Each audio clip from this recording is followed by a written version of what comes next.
L'heure fatidique est là. Mes poumons se gonflent histoire de me donner un peu de courage, un peu d'audace. Apprêtée et masquée, je me trouve devant l'immense palace Céron. L'extérieur est sublime, qu'est-ce que ça doit être à l'intérieur? J'arrive malgré moi un peu en retard, cela doit expliquer pourquoi il n'y a personne dehors. Personne, mis à part un homme de la sécurité posté à l'entrée. Je lui montre mon carton d'invitation et l'homme s'empresse de m'ouvrir la porte. Encore seule, je me trouve maintenant dans un long couloir où j'entends de la musique. Shape of You d'Ed Sheeran résonne au loin. Bon début, j'adore cette chanson. Approchant de la salle de réception, je prends quelques secondes rien que pour moi pour me mettre à l'aise. Je ferme les yeux et me vide l'esprit. Tentative déplorable, je dois juste avoir l'air bête. Je force alors mes jambes à avancer, et enfin j'aperçois une gigantesque salle qui doit accueillir une bonne centaine de personnes, toutes masquées. Je touche fébrilement le mien pour être sûre de le porter. J'ai bien fait de choisir une robe élégante, car tout le monde ici est clairement sur son 31. Il n'y a pas de costume d'époque, ni de perruque farfelue. Non, il s'agit d'un bal masqué un peu plus moderne, comme l'indiquait l'invitation. Néanmoins, l'ambiance est très mystérieuse et intense. Toute la décoration s'accorde avec la magie du lieu, ça fait rêver. Des guirlandes lumineuses suivent les courbes des rideaux de velours doré, les banquets regorgent de mets, et des serveurs proposent des verres sur des plateaux d'argent. Mince, ce n'est pas du champagne à l'intérieur des coupes, je suis presque déçue. Mais lorsque je bois le liquide rosé, je m'imprègne du délicieux arrière-goût de fruits et reviens immédiatement sur mon regret. Je ne sais pas ce que c'est, mais c'est délicieux. Autour de moi, les gens discutent, s'admirent ou bien se délectent de tout ce qui peut leur passer sous la main. C'est amusant et intriguant à la fois de ne pas voir leur visage.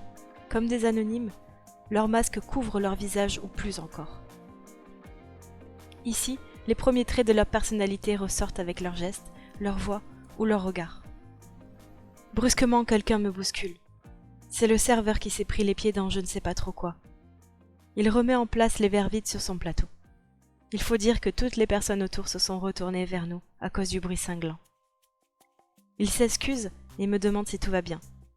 Alors que je le rassure, à mes côtés, 3 hommes me dévisagent longuement. Le bruit les a sûrement interpellés, mais ils ne se décrochent pas de moi. Prise au jeu, je leur réponds avec un sourire indécent. J'ose étirer mes lèvres et maintiens mes yeux sur celui qui a une silhouette assez damnée. Je ne vois que lui. Sans savoir pourquoi, son charisme m'interpelle. Rapidement, il me répond de la même façon et esquisse le sourire le plus irrésistible que je n'ai jamais vu. Un peu plus loin dans l'histoire. Et l'homme au masque doré m'embrasse instinctivement, de la manière la plus éprouvante qui soit. Doux, passionnel, intense, extrême. J'ai l'impression d'avoir attendu ce baiser toute ma vie. Le plus étrange, c'est que je ne sais rien de lui, je ne connais même pas son visage. Peu importe, cet échange est assez intense pour que je me laisse aller de tout mon être. Est-ce que j'ai une limite? Est-ce que je suis prête à montrer la lingerie choisie par Andrea? Ce que je sais, c'est qu'il tient mon visage comme mon désir entre ses mains, et que nous partageons un baiser ardent. Quand je reprends mon souffle et mes esprits, je vois que nous nous trouvons devant une imposante porte matelassée. Si je ne suis pas prête, c'est le moment de lui dire. Alors je le regarde habillé d'un costume élégant et sûr de lui. Oui, j'ai envie d'en voir plus.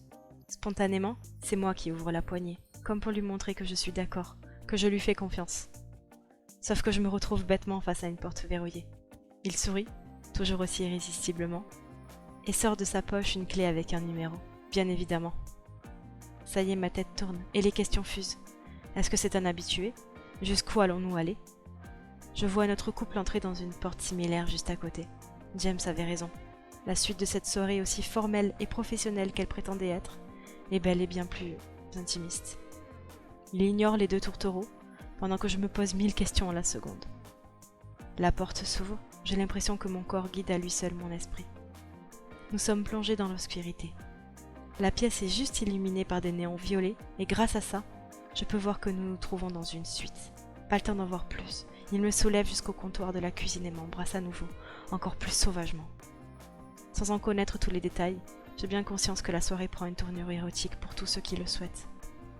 Je n'ai pas froid aux yeux et je ne suis pas contre une nouvelle expérience. Mais est-ce que cet homme en vaut le coup? Je ne peux plus me stopper. Une envie folle est là en moi. Les masques commencent à nous gêner, Mais je ne veux pas casser l'ambiance en l'autant. L'accessoire accentue le mystère, il fait tout le charme de cette rencontre. La température devient insupportable. Nos lèvres sont brûlantes et nos fronts suent de désir. Il se délecte de ma bouche, y enfonce de plus en plus sa langue, et je goûte avec plaisir à toutes les saveurs qui émanent de lui.